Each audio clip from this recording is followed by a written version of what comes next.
전하네. 어린이 여러분 다 일었을까요?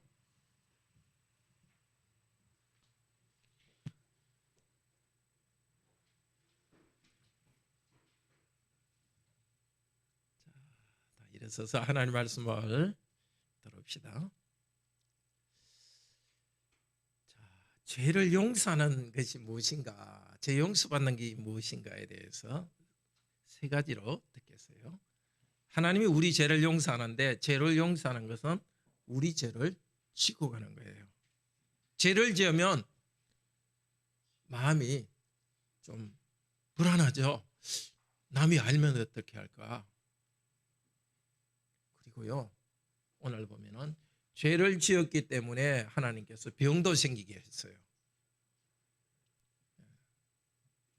그러니까 병이 다 죄 때문에 생기는 거 아니에요. 그건 잘 알아야 됩니다. 그런데 어떤 병은 죄 때문에 하나님께서 병이 생기게 해요. 그런 거는 병이 나으려면 죄를 회개해야 하고 하나님이 죄를 용서해 줘야 됩니다. 죄를 용서하는 것 세 가지, 용서를 할 때는 세 가지를 생각해야 돼요. 하나님께서 우리 죄를 가지고 가세요. 예수님께서 우리 죄를 가지고 가세요. 죄를 용서하는 두 번째는 덮어줘요. 죄가 있는데도 없는 것처럼 덮어줘요. 세 번째는 우리가 죄가 없다고 생각해줘요. 비슷한 것 같지만 잘 좀 생각해 보세요. 예수님께서 우리 죄를 다 가져가셨어요. 우리 죄를 가져가기 위해서 예수님의 피로서 우리 죄를 다 덮어줬어요. 그렇기 때문에 하나님께서는 우리는 죄가 있는데도 죄 없다고 말하는 거예요. 그러니까 마음이 편한 겁니다. 그리고 어려운 일이 있을 때도 하나님께서 우리를 보호해 줘요. 그런데 이 하나님께서 우리 죄를 없다고 하시려면 우리 쪽에서 해야 될 게 뭘까요? 하나님이 용서해 주지만 우리 쪽에서 해야 될 것이 회개입니다. 나는 죄인입니다 라고 말하는 겁니다. 우리 어른들도 그렇지만 어린이 여러분들도 하나님 앞에 나는 죄인이다, 마음속에 나쁜 생각, 미워하는 생각, 또 예배하기 싫어하는 생각, 그게 다 죄입니다. 하나님께 나는 죄인이다 하는 것을 하나님께 말씀드리고 용서해 달라고 하세요. 그러면 하나님께, 예수님께서는 우리 죄를 가져가세요. 우리 죄를 가져가려고 예수님이 대신에 벌을 받았고 죄를 싹 덮어줘요. 그렇기 때문에 하나님께서는 죄가 있는데도 없다고 해줘요. 그러면 우리는 어떻게 되겠죠? 죄가 있는데도 없다고 해주니까 하나님께 너무 고마워가지고 앞으로는 하나님이 시키는 대로 잘 살게 돼요. 그렇게 하나님이 시키는 대로 다 살게 되면 우리 마음도 편하고 얼굴 표정도 좋고 너무너무 기쁜 삶을 살아갑니다. 천국 기쁨으로 살아가요. 계속해서 하나님 말씀을 들읍시다. 어린이 여러분 앉으세요.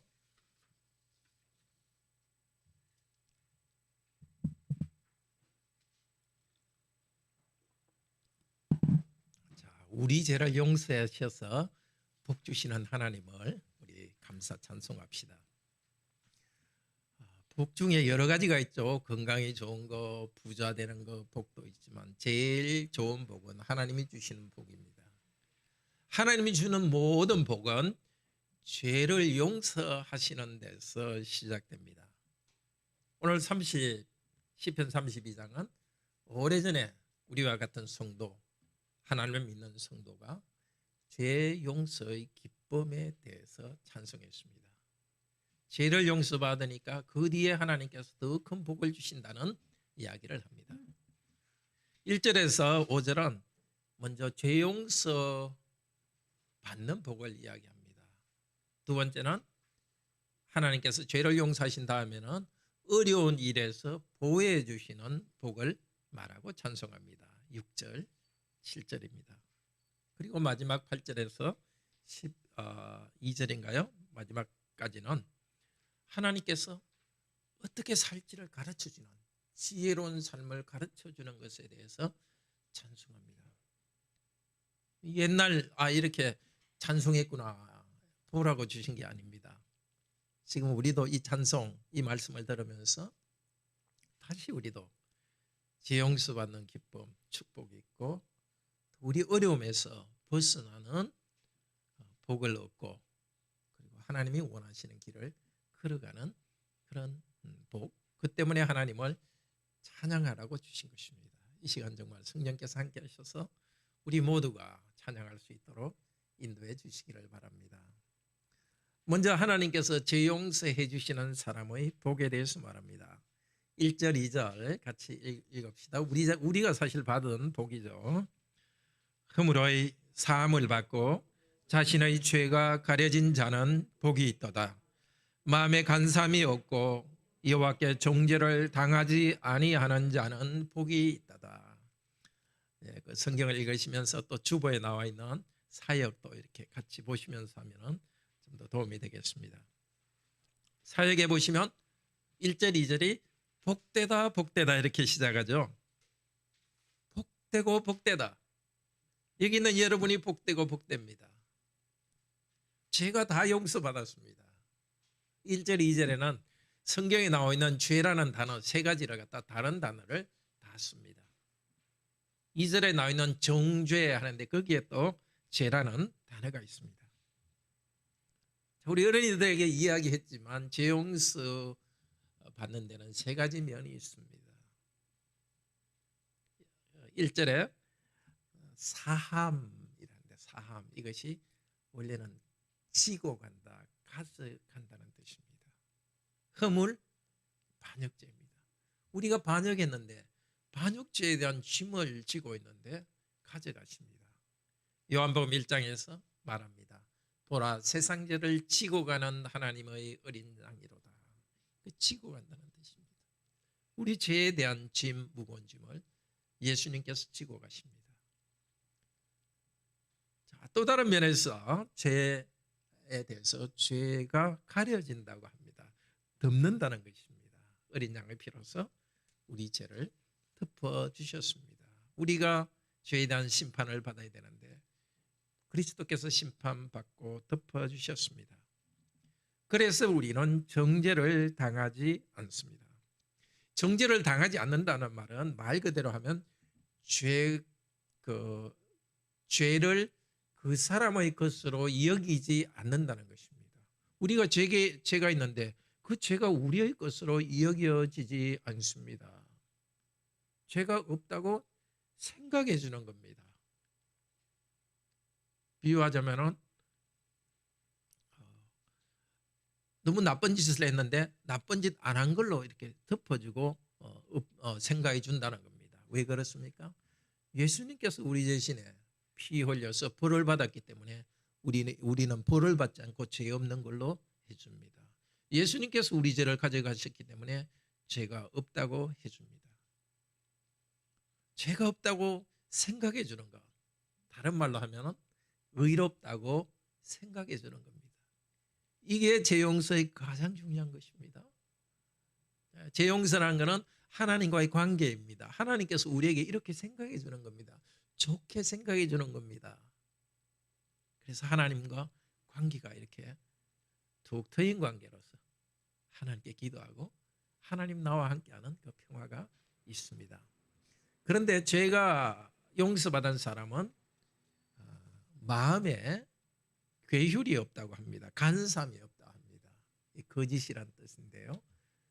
거짓된 게 마음에 없습니다. 이거는 거짓되다는 이 말을 통해서 죄에 대한 생각을 하지 않는다는 것입니다. 이제 거룩하게 살고 싶은 마음이 일어난다는 것입니다. 이 복입니다. 물론 우리가 거룩하게 살려고 해야 되지만 하나님께서 죄 용서하신 다음에는 성령님을 보내주셔서 거룩하게 살 마음을 주십니다. 이렇게 죄 용서받고 마음이 새롭게 된 우리 성도님 참으로 복됩니다. 자, 그런데 다 하나님을 믿고 있지만 이 복된 것을 누리지 못할 때가 있습니다. 오늘 시편을 쓴 성도가 그랬습니다. 지난번에 그렇지 않을 때가 있었습니다. 죄가 있는데도 죄를 고백하지 않을 때가 있었습니다. 3절 4절 같이 읽읍시다. 내가 입을 열지 아니할 때에 종일 신음함으로 내 뼈가 쇠하였도다. 주의 손이 주야로 나를 누르시오니 내 진액이 빠져서 여름 가뭄에 마른같이 되었도다. 하나님께서는 언제든지 죄를 용서해 줍니다. 근데 우리는 죄를 짓지 않으려고 하지만 어쩔 수 없이 넘어집니다. 그러면 어떻게 해야 됩니까? 죄를 고백해야 되는데 이 성도는 입을 꽉 다물고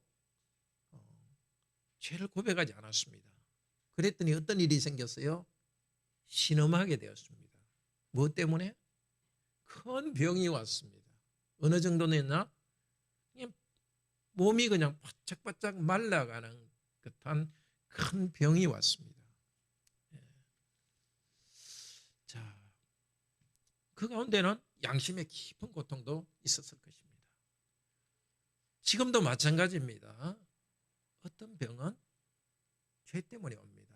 신약 성경에 나오는 중풍병자 이야기 있죠? 병 고침 받으러 나온 줄 알았는데 예수님께서 내 죄가 사함받았다 이야기하시죠.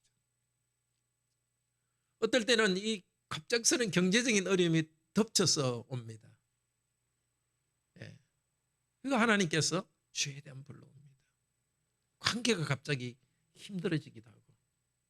자, 그것을 느끼는 것이 복입니다. 요즘은 그리스도인들이 죄에 대해서 하나님께서 손으로 누르시는데도 죄 때문에 벌을 내리시는데도 그것을 눈치를 못 채고 나가는 경우가 많습니다. 몸이 아프면 무조건 병원만 가면 되는 줄 압니다. 기분이 우울하면 좀 마음을 좋게 해줄 그런 동영상을 찾아 나갑니다. 마음을 다스리는 그런 심리학 책을 읽거나 또 상담을 받으러 갑니다. 그런 것들 어느 정도 필요합니다. 그러나 이런 문제가 있을 때 제일 먼저 돌아봐야 될 것은 내 영혼을 돌아보는 일입니다. 그럴 때 하나님께서 두 가지로 답을 주십니다. 어려움이 있을 때 하나님께서 주신 환난이라는 걸 가르쳐주고 인내하고 나가라고 격려해 주십니다. 어떨 때는 너의 어떤 죄 때문이라고 가르쳐줍니다. 그러니까 우리는 너무 바쁘게 어려움이 있을 때 너무 바쁘게 다니기 전에 먼저 조용히 기도하는 시간을 좀 한두 시간은 가져야 됩니다. 내 영혼을 내어놓고 하나님께 점검해야 됩니다. 자, 그때 어떻게 했느냐? 5절 같이 읽읍시다. 내가 이러기를 내 허물을 여호와께 자복하리라 하고 주께 내 죄를 아뢰고 내 죄악을 숨기지 아니하였더니 곧 주께서 내 죄악을 사하셨나이다. 자, 내가 내 허물을 여호와께 자복하리라. 여기는 무슨 뜻이 있느냐 하면은 내가 나에 대해서 대항해서 말하리라. 전에는 내가 아무 일 없는 것처럼 생각했는데 내 죄를 보면서 내 스스로 나에게 공격을 시작했다는 것입니다. 그리고 아픈 마음으로 하나님께 말씀드립니다. 내 죄악을 숨기지 아니하리라. 이 말은 덮지 않는다는 것입니다. 앞쪽에 뭐라고 했습니까? 1, 2절에 죄가 가려진 자는 그것과 같은 말입니다. 내가 내 죄를 덮지 않고 하나님께 말씀드리니까 하나님께서 내 죄를 덮어주신다는 것입니다. 자, 우리는 죄를 자꾸 감추고 싶어 합니다. 하나님 앞에서도 감추고 싶어 합니다. 그러면 하나님께서 우리를 눌러서 손으로 눌러서 벌을 내리십니다. 그러나 내 죄를 감추지 않고 하나님께 드러내면 하나님께서 용서하시고 하나님이 감추어 주십니다.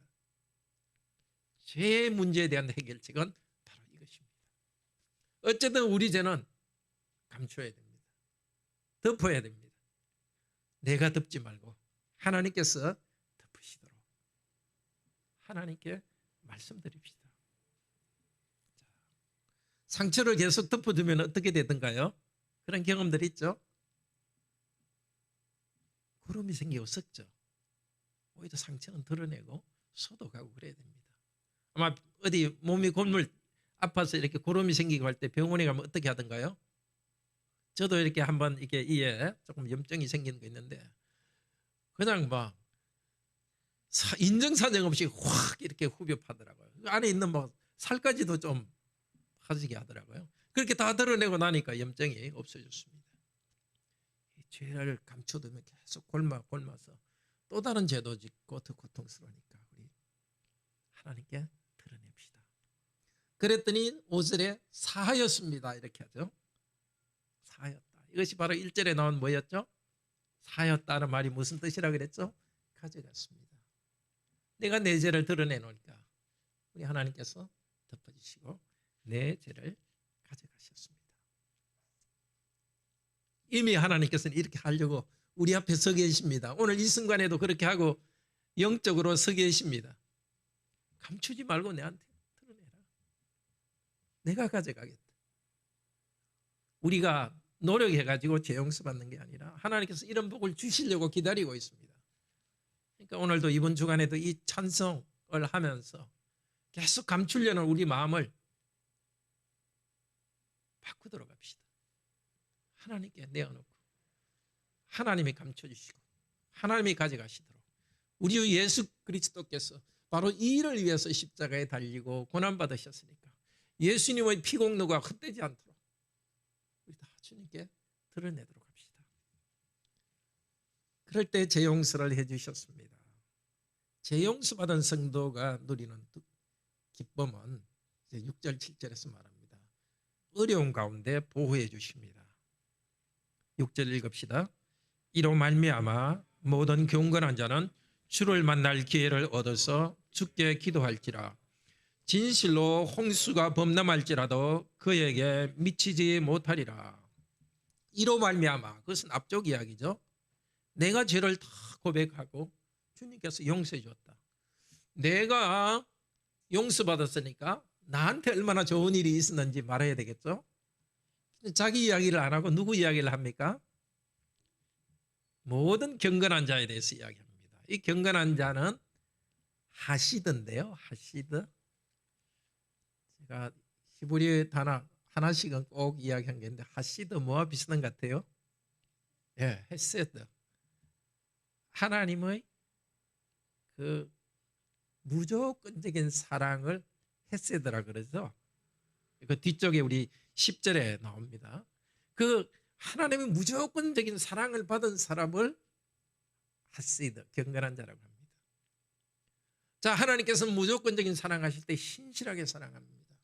그래서 하나님의 신실한 사랑을 받았기 때문에 그 성도도 신실하게 하나님을 사랑하는 사람입니다.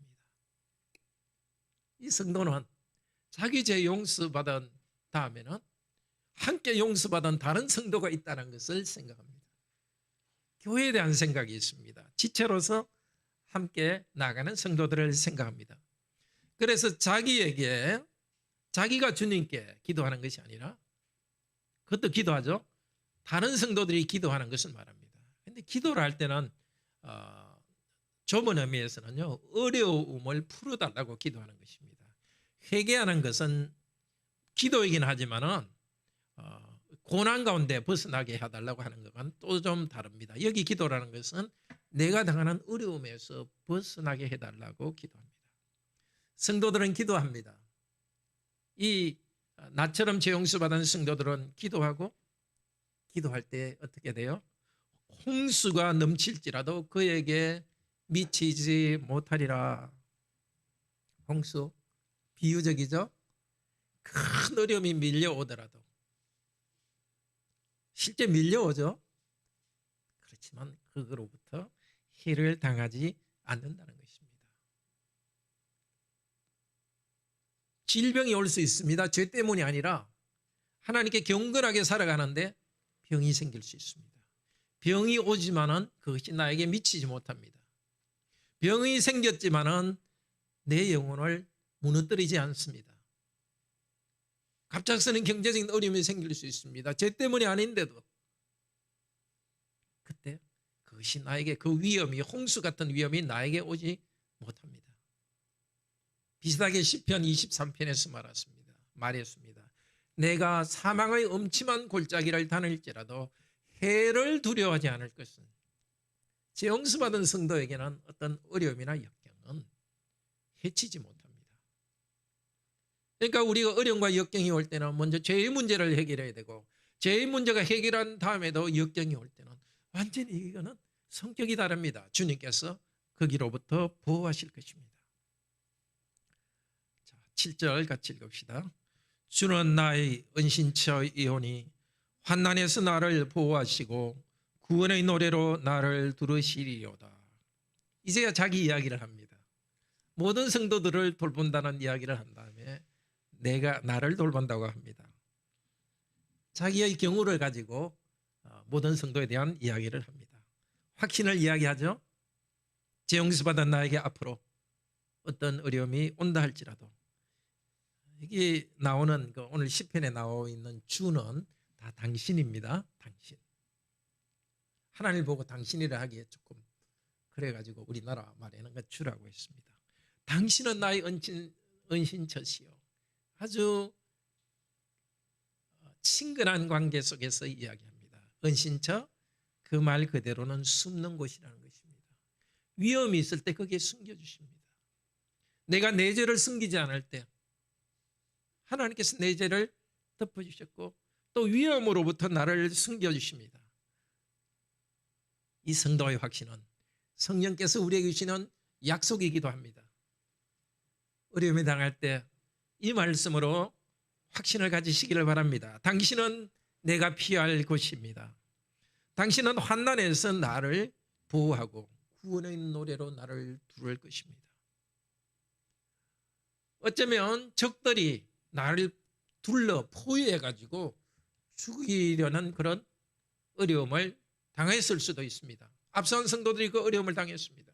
이 시편을 지었던 다윗도 그럴 때가 많았습니다. 그러나 이제 적들이 나를 포위하는 것이 아니라 구원의 노래가 나를 포위할 것입니다. 경제적인 어려움이 나를 포위해가지고 나를 막 꽉꽉 쥐었지만, 다른 사람과의 관계가 힘들어서 나를 옥죄어서 이렇게 포위한 것 같았지만, 그러나 죄를 고백하고 죄 용서받은 다음에는 하나님께서 구원으로 나를 두를 것입니다. 구원이라는 것은 어려움에서 건져준다는 것입니다. 이 어려움에서 건져주시고 구원의 노래가 나를 포위하게 할 것입니다. 너무 아름다운 표현 아닙니까? 노래 소리가 나를 포위할 것입니다. 찬양이 포위할 것입니다. 앞서 죄를 고백하지 않을 때는 내 신음소리가 끙끙했는데 이제는 내 주위에, 내가 찬양을 해서 내 주위로 찬양이 흘러 넘칠 것이고 어쩌면 다른 성도들과 함께 찬양이 흘러 넘칠 것입니다. 정말 죄를 고백하고 주님과의 관계가 투명하게 되었습니까? 그런데도 환난이 있습니까? 하나님께서는 우리 성도님을 하나님 자신 안으로 피하게 하실 것입니다. 어려움에서 벗어나게 하시고 찬양하게 하실 것입니다. 환난을 계속 주신다면 그 환난 가운데서 그리스도의 성품으로 자라게 연단하실 것입니다.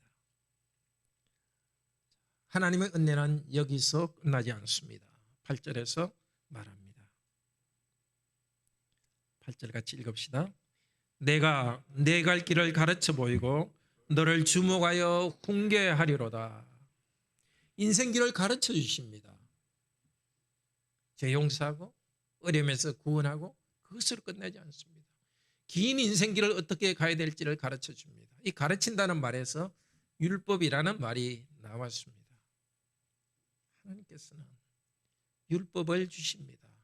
성경 말씀을 주십니다. 우리가 어떻게 인생길을 가야 할지 보여줍니다. 여기서 보인다는 것은 지혜롭게 해준다는 뜻입니다. 하나님 말씀을 주셔서 배우고 지혜롭게 해주겠다고 합니다. 또 훈계하겠다 하는데 이 훈계라는 것은 조언해 주겠다는 것입니다. 자문위원 있죠? 전략가 옆에서 어떻게 할지를 구체적인 일에 대해서 말해 주십니다.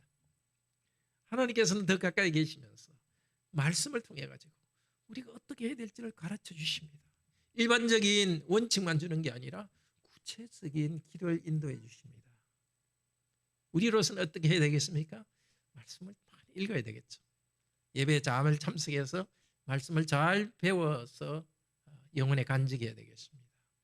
그것으로 끝나지 않고 기도를 통해서 성령께서 구체적으로 그 말씀이 나에게 적용되도록 인도해 주실 것입니다.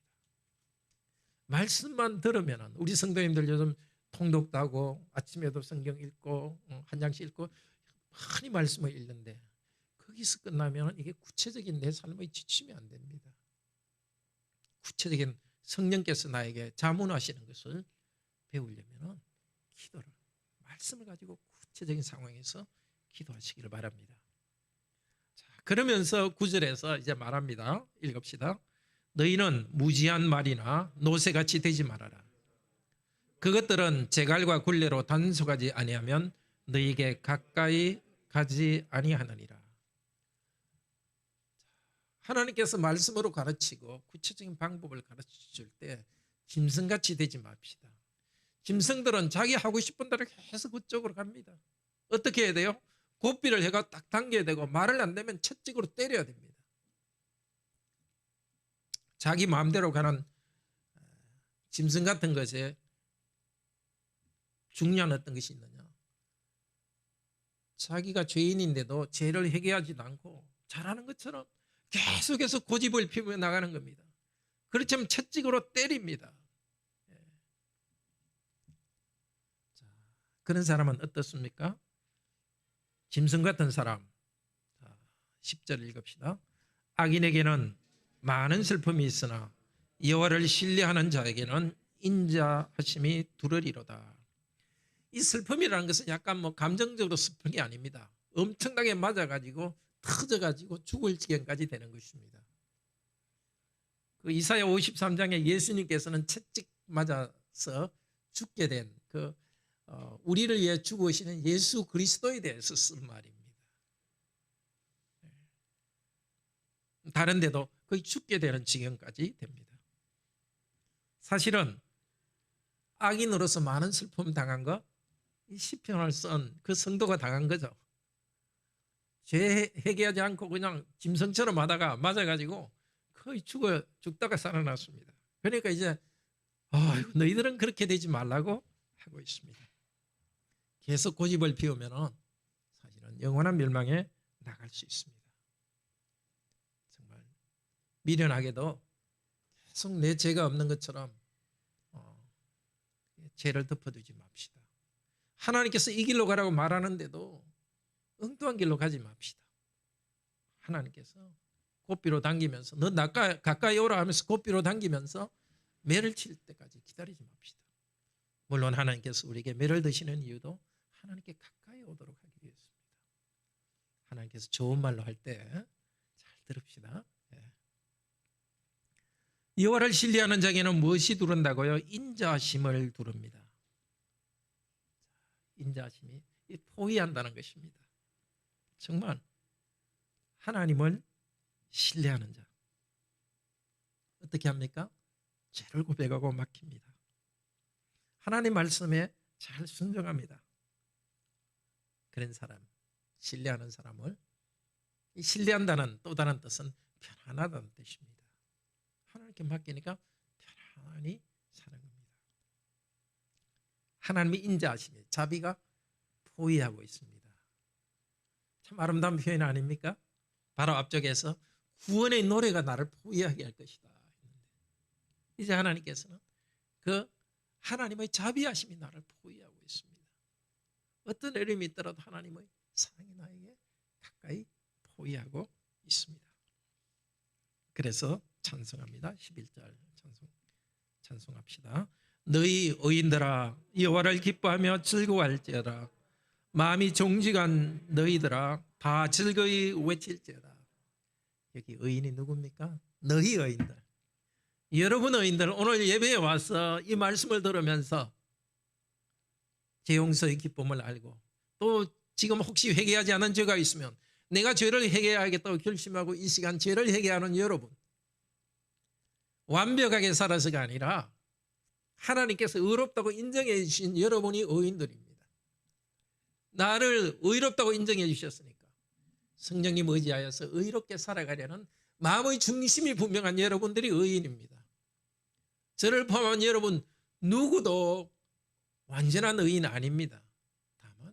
우리 마음의 중심이 의롭게 살아가는 곳으로 향해 있습니다. 삐뚤삐뚤하다가 그때 넘어지기도 하지만 여전히 의인입니다. 의롭다고 인정하시고 성령께서 우리를 끌고 가십니다. 여러분이 바로 정직한 자입니다. 마음이 바른 자입니다. 그런 성도가 누리는 마지막 축복은 기쁨입니다.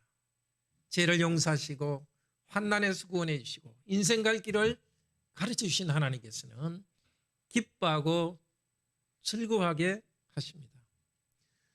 7절에 말한 구원의 노래, 이게 크게 소리치면서 노래하는 것입니다. 그런데 이게 즐거이 외치라는 거, 이것도 똑같은 단어입니다.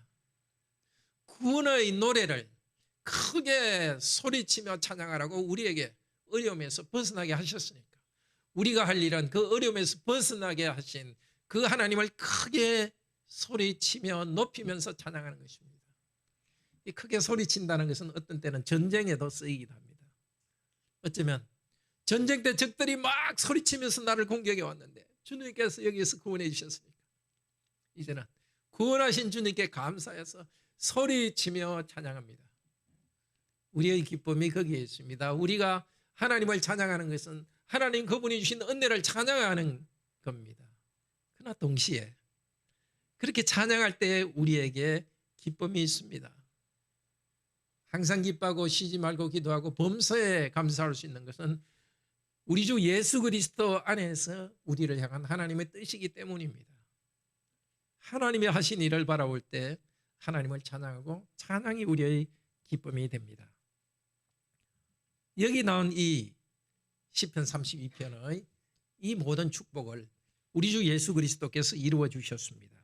로마서 4장 6절에서 8절 찾아서 보시기 바랍니다. 제가 읽겠습니다. 불법의 사함을 받고 죄가 가리어짐을 받은 사람은 복이 있고 그 죄를 인정하지 아니하실 사람은 복이 있도다 함과 같으니라. 아브라함에게는 그 믿음이 의로 여기졌다 하느니라. 자, 시편 32편 1절 2절에 있는 죄 용서의 세 가지 면을 다 이야기하고 있습니다. 사함을 받고 죄가 가려지고 인정하지 않는 것. 사함, 예수께서 하나님의 어린 양으로서 우리 죄를 가져갔습니다. 예수님의 피로서 죄를 가지고 덮어주셨습니다.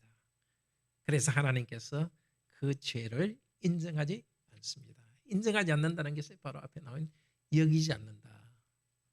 시편 32편에서는 정죄한다고 되어 있지만 원래 뜻은 죄를 여기지 않는다. 여기 인정하지 않는다는 것이 바로 의로 여겼다고 하죠. 같은 말입니다. 인정하지 않는다, 여긴다 같은 말입니다. 예수님께서 하신 일 때문에 하나님께서 더 이상 여러분을 죄인으로 여기지 않습니다. 다르게 말해서 의인으로 여깁니다. 참으로 복된 자입니다. 이 기쁨 가운데 살아가시기를 바랍니다. 주님께서 죄를 용서하셨는데 계속 그것을 붙잡고 슬퍼하는 것은 십자가에 대한 모독입니다. 죄를 해결하고 있는 것도 십자가에 대한 모독이고 죄를 용서하시는데도 그것을 꼭 붙잡고 있는 거 옳지 않습니다. 복받은 자답게 기쁨으로 살아가십시오. 자, 이 복을 누리기 위해서는 우리가 선을 행해야 됩니까? 로마서 4장 5절 6절은 분명히 말합니다. 믿음으로 일한 것이 아니라 믿음으로 의롭게 된다고 합니다. 선행 때문이 아닙니다. 믿음으로 의롭게 됩니다. 내 선행으로 내가 의롭게 되고 구원받으려고 하면 하나님의 저주밖에 없습니다. 죄인에 대한 아무리 노력해도 우리는 죄인으로서 벗어날 수 없습니다. 유일한 길은 우리 죄를 덮으신 예수 그리스도를 의지하는 것입니다. 우리 죄를 가져가셨고 우리를 덮어주셨기 때문에 우리는 새로운 영을 받아서 계속 선을 행합니다. 그래서 성도의 삶에는 이 두 가지가 항상 동시에 갑니다. 하나님께서 인생에게 주신 인생의 지침, 말씀에 따라서 항상 순종하려고 나아가는 새로운 열망이 있습니다. 그러나 또한 동시에 내가 선하게 살아가는 그것 때문이 아니라 그리스도께서 나의 죄를 덮어주신 것 때문에 죄 용서받고 기뻐합니다. 넘어질 때 예수 그리스도의 보혈공로 의지하여서 복받은 것 때문에 기뻐합니다. 그리고 다시 거룩한 길을 걸어갑니다. 이 복된 길 우리 다 알고 세례받았습니다. 오늘 특별히 상륜행제와 연주담에 이 복된 사람이라는 것을 하나님께서 세례를 통해서 도장을 찍어주실 것입니다. 하나님께서 이렇게 우리를 용서해 주셨고 언약 백성 삼아 주셨으니까 우리도 서로 부족함이 있더라도 용서하면서 이렇게 격려하며 나아갑시다. 형제자매님, 죄를 감추다가 골마 터지고 하나님께 벌받지 맙시다. 그냥 편하게 하나님께 다 내어드리고 하나님께서 덮어주시는 은혜를 받읍시다. 죄 용서받은 여러분에게는 환난이 오더라도 전혀 어려움에 전혀 다른 의미를 가집니다. 하나님께서 구원해 주시고 구원의 노래로 들려주실 것입니다. 죄 용서받고 매일매일 하나님의 은혜를 경험한 여러분들, 우리들 말씀을 따라서 그대로 살아갑시다. 그 은혜를 주신 하나님을 찬양합시다. 큰 노래로 구원의 노래로 찬양하도록 합시다. 우리 시편 32편으로 함께